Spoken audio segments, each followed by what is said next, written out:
All right, the chapter in Mdlpd, which this is a fascinating book because it really is. I can see why might be really highly prized by somewhere like Sweden, because it is giving you a full picture of a lot of Sweden. I don't know if it gets all of Sweden, but it's a very full picture of Sweden. And as they're going north to reach the geese, I guess that was the purpose of throwing the pine cone at Clement Larsen. He was like, okay, I'm free now. Is that they're going north to Lapland. They go by the logging part of Sweden, and really break down like the whole process of these are the fields for people up here, the great forests, and they've harvested it, and they've dragged it across these really shitty roads, logging roads. I know this. I live in British Columbia.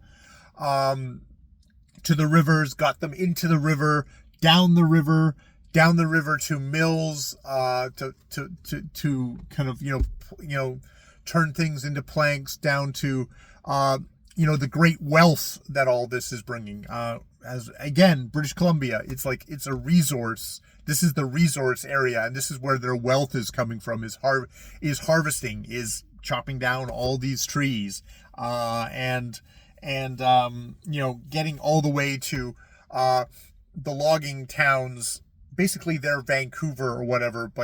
This is where all the wealth has poured into, and now we have these great stone buildings at the center of this town.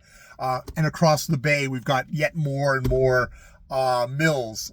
It just seems kind of overwhelming to Niles when he looks at this, and I can't help but look at that and think, I wonder how much resource.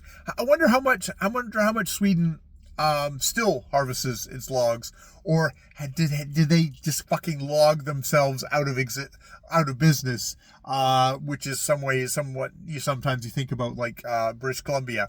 Is it just going to log it all out of business? And I mean, there is a little bit of an undercurrent there of are they going to? Niles is like, wow, they're doing this so much, and there's just so much of it. It's like, will there be any trees left at the end? And it's like, that's a good question. All right, but yeah, this is an interesting book because it's a children's book, but it's also just this is a snapshot of the entire country, as seen through a child's eye. But really, we're getting all the industry, all the geography, the creation myths, how the people view themselves as a people. We've gotten spirituality with the great crane dance, kind of connection to nature. I'm continually surprised and delighted by this book. All right, I will leave it there. More videos later.